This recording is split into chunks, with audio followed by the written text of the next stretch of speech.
So a few weeks ago, Dark Cal X made a beer recommendation to me. It was a Sam Adams Stony Brook Red. I found a mixer pack of some Sam Adams in my local grocery store, and I saw the word red on it, so I was like, oh hey, one of my viewers mentioned that this beer is good, so I bought it. And when I got home, it's a Tasman Red, not a Stony Brook. So hopefully this one tastes alright.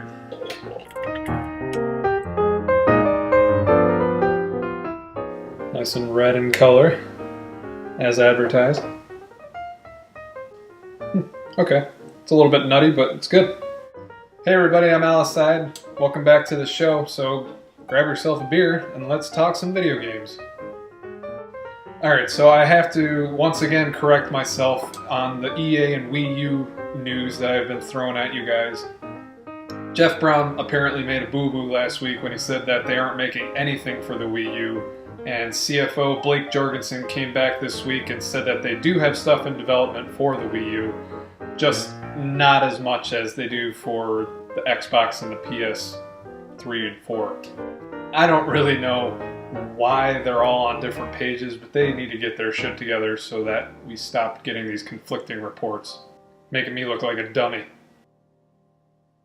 Alright, that aside, I have another deal report for you guys. I know I've been chipping away at your wallets recently with all the sales and stuff that I've been bringing to you. But this week, Sony announced that they're going to be releasing a bunch of new Ultimate Editions on the PSN. What an Ultimate Edition is, essentially, is a game packed in with all of its DLC for one price. Which I think is a pretty good idea, especially since you'll be downloading it anyway, you'll be getting everything all at once.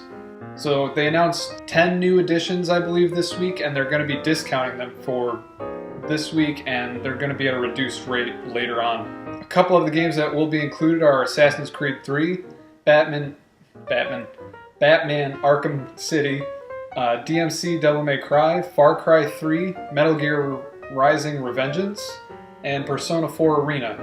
They're currently 75% off for PS Plus members, or 65% off for those of you that aren't members, such as myself.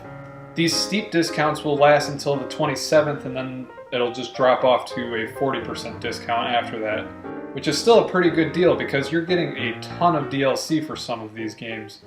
On Far Cry 3 specifically, I believe I saw that it would normally cost you around $85 for the game and then all the DLC.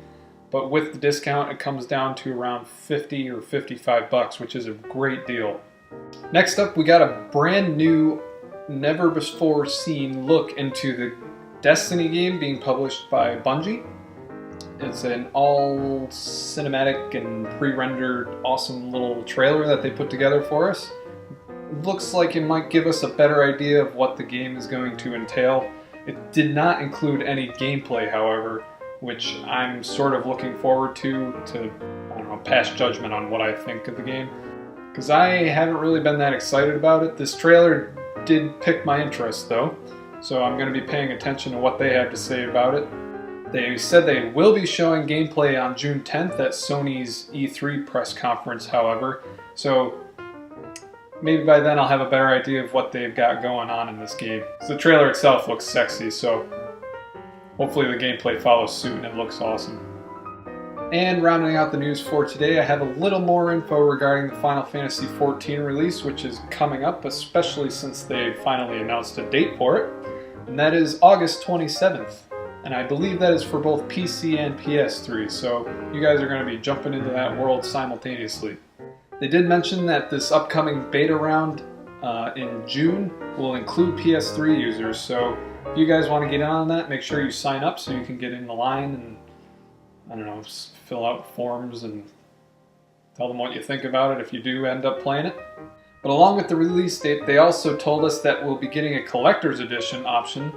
And what that entails is a cool little box that's going to be holding all the pack-ins with designs and drawings by Yoshitaka Amano, longtime Final Fantasy artist and concept person. An 80-page hardcover art book, which I really want because that's my thing. Music CD, and a movie disc detailing all the events leading up to the realm being reborn. The collector's edition will run you 80 bucks for PS3 users and 70 bucks for PC users. And of course that's just for the collector's edition, so if you're not interested in any of that, you don't have to get any of that. And I think the game itself will cost around 40 or 50 bucks, depending on which platform you're on. I really wish that I had a PC or a PS3 to play, because it looks like they did a nice job of revamping this one, and I'm an absolute whore for anything that is Final Fantasy related. Play it for me, please. So that about wraps it up for things that I had to talk about with you guys this week. As always, I do appreciate you stopping by and giving me a watch and grabbing a beer with me. Apparently this one was pretty good, since I polished it off in about 10 or 12 minutes that it's taken me to record this. I'm going to be traveling a little bit these next 2 weeks, so I'm not too certain of how much content I'm going to be able to be bringing your way. I will try. I'm not sure if I'm going to have internet or any means of editing anything, so it might be a blank couple of weeks here. Maybe I'll try doing something that I can upload remotely. I haven't quite decided yet, and frankly I don't really have any ideas aside from this. I'm still waiting on a few things to come in the mail for me to do a new item get on. You're gonna have to grab a beer without me, boys and girls. So until next we meet on Aliside, cheers everybody, and I'll talk to you when I talk to you.